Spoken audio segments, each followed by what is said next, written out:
Hello, hello. Petite vidéo simplement pour revenir sur ce qu'on s'est dit hier, car j'ai eu énormément de questions sur le temps calme et la sieste. Donc, je vais revenir sur deux, trois définitions.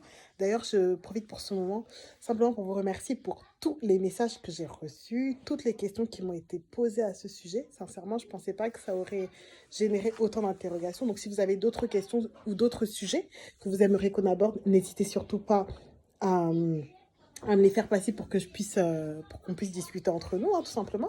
Donc, en ce qui concerne le temps calme, déjà, c'est une expression que j'emprunte à l'éducation nationale. Enfin, je ne sais pas si tout le monde l'utilise. En tout cas, à l'école de ma fille, quand elle était en moyenne section, étant donné que chez les moyens, on ne fait plus la sieste, donc les professeurs utilisaient le temps calme après le repas pour lire un livre ou faire des jeux de société en classe. Voilà. Donc moi, j'ai simplement repris l'expression. J'ai repris l'expression et donc, je m'en suis servie à la maison pour simplement canaliser les petits. Parce qu'à un moment donné, qu'on se le dise, hein, c'est bien, ils jouent, faut qu'ils se dépensent, tout ça, on aime bien, d'accord, c'est normal, ce sont des enfants.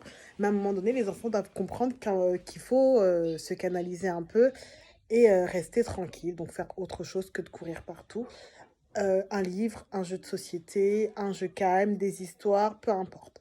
Donc c'est un temps que j'utilise quand j'ai besoin. Donc ils le savent, hein, je leur dis, bon, ben là, elle est en temps calme, soit parce que j'ai besoin de travailler, soit parce que j'ai du monde, soit parce que j'estime qu'ils en ont trop fait le matin et donc je leur dis, bon, faites un petit temps calme. Ça dépend. Sincèrement, ça dépend par rapport à l'organisation de la maison. Moi, généralement, j'utilise le temps calme pendant le repas. Donc, quand ils ont pris leur douche, enfin, pendant le repas, pendant que je fais le repas. Donc, quand ils ont pris leur douche et qu'ils attendent que le repas soit prêt. Soit quand j'ai du monde, ça dépend. Maintenant, la sieste, c'est après manger.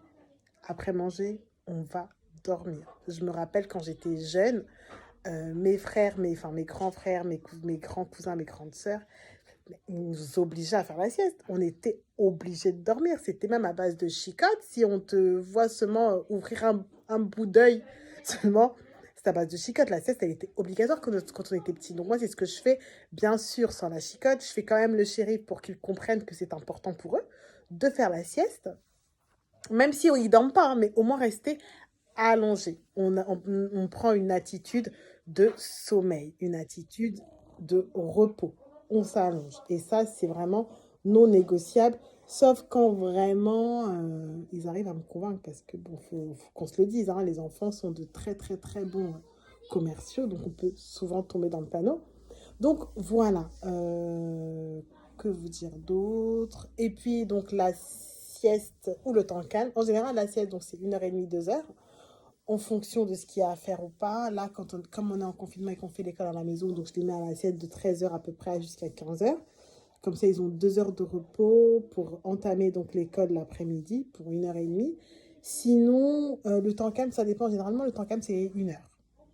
Pas plus, parce que c'est vraiment le temps dont j'ai besoin, soit pour discuter avec quelqu'un, soit je suis au téléphone et j'ai besoin d'être concentrée sur ce que je fais, soit je travaille, soit